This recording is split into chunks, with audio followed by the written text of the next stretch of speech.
Why do we focus so much on impressing other people? Why can't I just work on impressing myself? I deserve to be impressed as well. Hi! Different setup, I know. I am in my room. I usually do film things in my room, but I am at a floor desk now. Some people say it's the lowest I could get in life. Sitting on the floor to do work. Damn, Kelly. She's killing it. I'm Duolingo. Okay. Anyways, I saw this video on YouTube and it inspired me to make a video. And the topic is on people pleasing. Her YouTube channel is Pearly. Thankfully not just pearly things. She's a black lady, and you know how we black people are. We like to support other black people out here doing well. The video is titled, "The People Pleaser in You Was Born from Rejection. Now Kill It." Kill it! A lot of the points she made really resonated with me because I am a people pleaser. Well, maybe not as much as I used to be. I am thankfully working on it. And it starts with awareness. And so I am aware. I am putting in the work to be less of a people pleaser. And thankfully, antinatalism has helped me a lot with that as I've grown throughout the years. How long have I been an antinatalist now? I think it's been about, it's gotta be over a year, because no, I'm going on 2 years of being sterilized. So going on 2 years now as an antinatalist. I'm gonna play a couple clips from this video and I'll talk about them, but really, like, it was refreshing to hear that, you know, she came to the same conclusions as I have, and she's even brought like a bit more perspective into what it's like to be a people pleaser. You become a diluted version of yourself, a manageable version, a palatable version. And you know what's worse?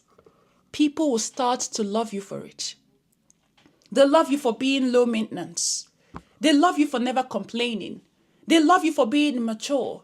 They love you for always putting them first, for never asking for too much, for never needing more than they're willing to give. And it feels like love, but it's not. It's convenience. And if you have spent your life being easy to love, I need you to ask yourself, do they love you? Or do they love the version of you that asks for nothing? So true. Entirely true. I feel like I'm just getting a lot more flack from my family because they are stuck on the version of me that wasn't really me. Like, of course it was me, but I barely knew anything about myself at the time. Like, I barely knew what I wanted from life.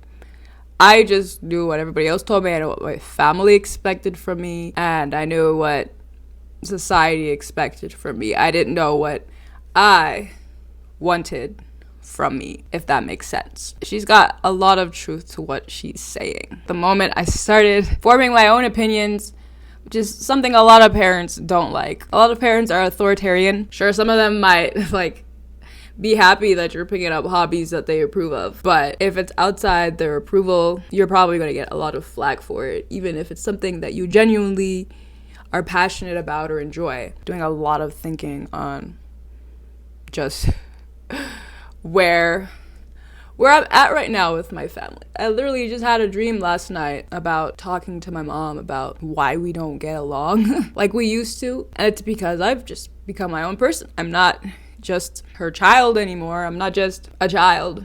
Now I actually have beliefs and opinions about the world.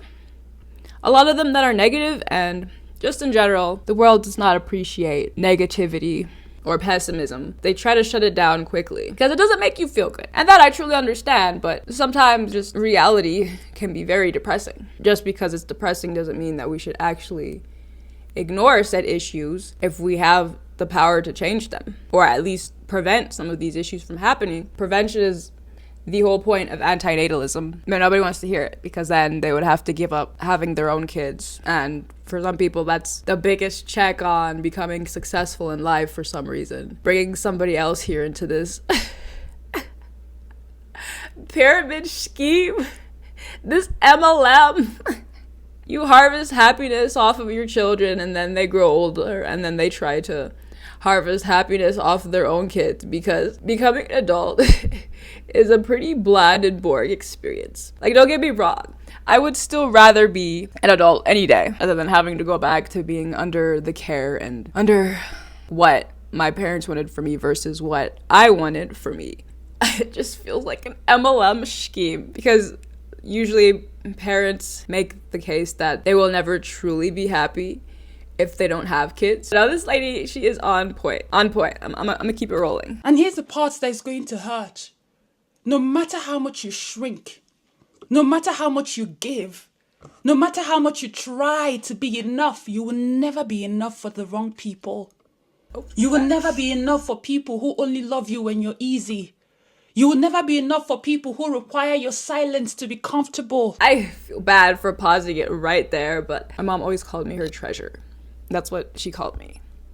Her treasure. I was the easy one, okay? I didn't give her any trouble. I barely talked back. I would just do what was expected of me. And that's why I presume I was her favorite. My sister, who's the middle child, she was always opinionated. She's more of a pleaser than my little brother was, but she was essentially still more opinionated than I was and more confident in herself and stood up for herself more than I did. And so I became the favorite just because it was easier for everybody to get what they wanted from me, I guess. I didn't give anybody any trouble, and I'm not saying that we should give people unnecessary trouble if it's like unprompted for, but I've been thinking about this for years, especially now that I've been low contact with family, that I really was the people pleaser, and working my way out of being a people pleaser has been a lot of work because I don't like disappointing people. I don't like conflict. I don't like being the one to start an issue. Not that me being myself should be an issue as long as I'm not being disrespectful or rude or outright insulting people. But it's been a lot of work, especially just learning now that I have a lot of unpopular opinions that I'm going to be getting a lot of pushback. And that's just something that simply comes with speaking up for yourself, with just wanting to be authentic and leading your own path in life. And I chose a very unpopular path in life by choosing vegan antinatalism. I like to put the two words together because it's already a lot to say vegan and antinatalist. Yeah, it's been quite the journey.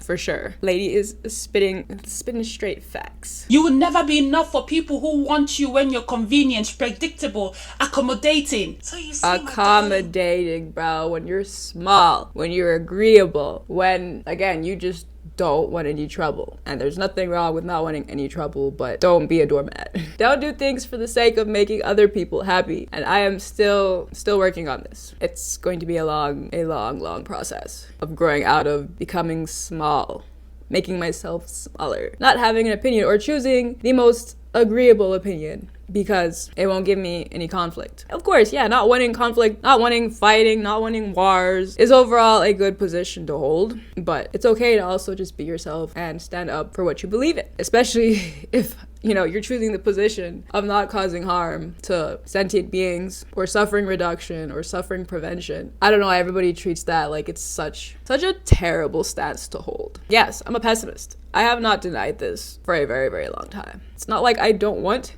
to be delusionally happy about the state of things. And it's not like I don't want to be like everybody else thinking that everything will be okay. I can't lie myself into that position. That's not how I am. I see things from a realistic perspective. Sometimes things get better, sometimes things get worse. A lot of the time we're just repeating history. Does that make me such a bad person? Does that make my opinion so unworthy that I shouldn't be heard? I don't know. That's how my family makes me feel. It's how the world will make you feel. Get called a dumb vegan for saying that we should respect animals. They should have their own agency, that they should be able to live out their lives without us controlling them, without us just forcing them into slavery for our own benefit when the vast majority of us can live without eating their flesh. Like, no, I'm the weird one.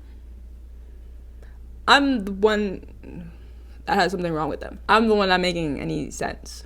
In a world where children are treated shoddy, in a world where you can't trust children to be alone with strangers, the most vulnerable of our society, the most innocent of our society, we can't even ensure their safety. We can't even expect other adults to ensure their safety. Like, I feel like we all have a moral obligation here to just be better and do better. But when you say that, when you hold somebody accountable, you are the problem for wanting people to do better and be better, even when you're leading by example. It's a different story if you're a hypocrite. Totally understood. Why are you telling me to do such and such when you don't even do such and such? Anyways, I'm going off on a tangent here, but we go finish this video. I started it, it's only 8 minutes long, and I started it for like a 4-minute section here for this video, but go watch it if you get the chance, because she is spitting facts. So you see, my darling, it's a losing game. Because the people who only love you when you're small will resent you the second you become full. And that is why you have to kill, decimate, burn the people pleaser in you. Not because you don't care about people, not because you don't want to be good to people, but because the cost of keeping them comfortable is costing you yourself. And you cannot afford to keep losing yourself just to be liked. I need you to hear this. Oh, like for real, like what type of life are we living if we're only living it to make other people happy? Again, yes. My whole point of view is that suffering reduction / prevention should be at the moral obligation. It should be everybody's priority. Once, of course, you're out of survival mode, out of worrying about being able to simply survive. And thankfully, when you get educated, most people do try to have less kids overall, women specifically, because, keeping us dumb and keeps us barefoot and pregnant. But I do believe that suffering reduction should be everybody's priority. But underneath that, like, why do we focus so much on impressing other people? Why can't I just work on impressing myself? I deserve to be impressed as well, I deserve to feel good about myself. I deserve to be proud of who I am. I deserve to be who I am. The people who are meant for you, they will not require your smallness. The people who love you fully will love you freely. They will not love you only when you're easy. They will not ask you to break yourself down into bite-sized pieces. They will not punish you for taking up space. Because real love, real belonging and connection, it does not require performance. And the second you start showing up fully, the second you stop softening your edges to be more digestible, the second you stop being afraid of being too much, you will lose people. And I need you to let them go, babe. Let them go. Wow. You will lose people. You will. But those people are never meant for you anyways, right?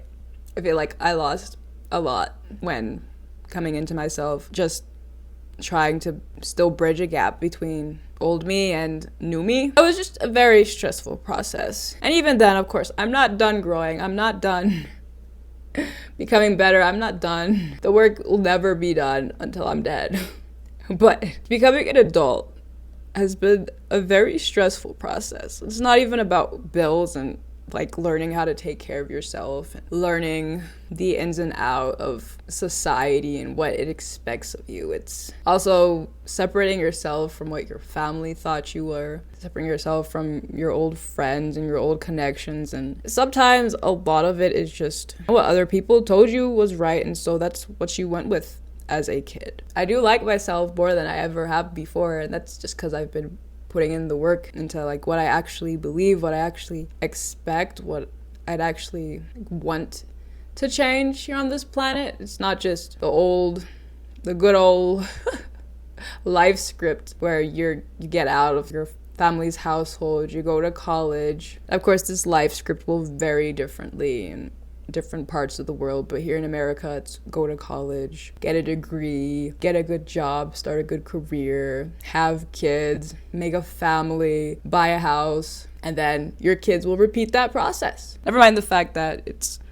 nearly impossible for somebody of my age to buy a house these days. They're starting at like $500,000, while the minimum wage is still stuck at $7.25, depending on where you are. Not that old Maya is dead, but a lot of her doesn't resonate with me anymore. I feel like I just had to wipe my slate clean and start all over again, which is not necessarily a bad thing. It's just, it was a lot of work. I had to figure out where my place was in the world. Because the ones who leave, the ones who guilt you, shame you, distance themselves when you start standing taller, they were only there for the version of you that was killing you. And when you realize that, when you finally see it clearly, you will understand something life-changing. Losing them is not the loss you thought it was. Losing yourself to keep them, that would have been the real tragedy. So here's my question for you. What would your life look like if you finally stopped managing yourself? If you finally stopped apologizing for your needs? If you finally stopped proving your worth and just decided that you were worthy now, not tomorrow? You're not here to be chosen. You were never meant to be easy, completely agreeable. You were meant to be real, human, full, flawed, imperfect, trying. And the second you accept that, the second you stop waiting for permission to exist fully, you will realize that real love. You don't need permission to be yourself. If you're waiting for permission or I'll go get it from somebody or a sign, it'll either never happen or it'll take a much longer time to happen than it should have. You are in control of your own life. To an extent, of course. Nothing is free. You can't just go out on some land and decide to make a house there. I'm going off tangent. But to choose being yourself, that is completely a choice that you will have to make. And it was a choice that I had to make. I chose the harder path in life. But the harder path is more fulfilling. The harder path makes a difference on this planet rather than molding in with everybody else, rather than just deciding to walk out of the factory as an NPC. And I also do realize that knowledge is power, and coming to said conclusions is a privilege. If we're born out of poverty, we're born into a family where education was a secondary thought and not a priority. But you have the power to choose to be whatever you want to be, whoever you want to be. Belonging, acceptance, freedom, they don't come from being easy, they come from being whole. So are you ready to set yourself free? Are you finally ready to stop managing yourself like a brand and start being yourself like a human? To stop living on mute? A brand, bro. That hit. A brand.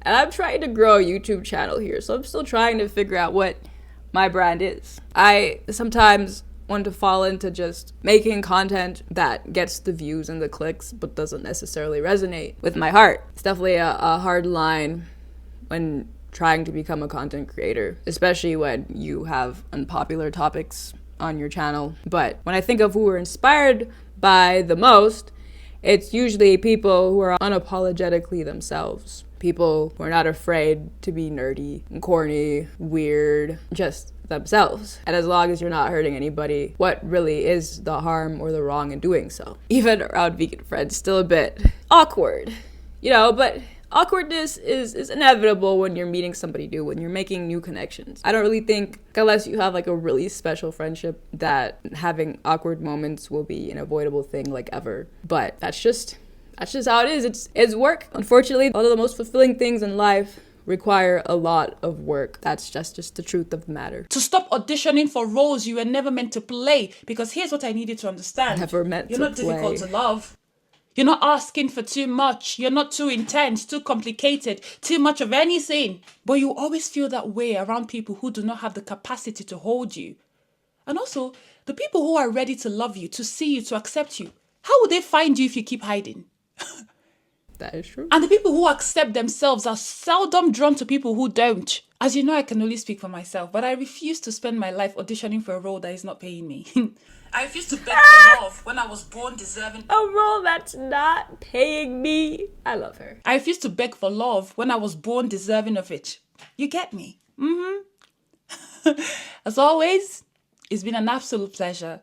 My name is Pearl, and I'll see you in the next video. Well, that was a very nice video. I encourage you guys to go watch it. It just came up in my recommended feed. Thought I'd make a video on it. I might be sticking to this setting a lot more now because I'm more motivated to make content this way, but just sitting down and simply just like naturally farming some responses from content that I see instead of having to stand up and compile and go out of my way to have all of that available. Closeted thoughts will still be a thing. Like I said, my first video of the year is just not gonna be in the closet anymore. I think this will be my new normal. I'm gonna do a little vlog or tour on like my whole desk setup now, but I'm really essentially just on the floor sitting here by the window, and It feels a lot more comfortable for me. Maybe I'll just start devoting time while standing to just like making skits and stuff like that, which could be fun. So we shall see. Stay tuned for more content. I am trying. I'm trying.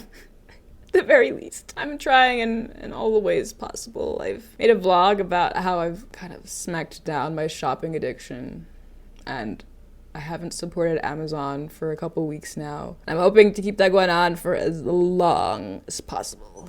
Years. But yeah, thank you for watching. Appreciate you all being here. I will be back. Maya out.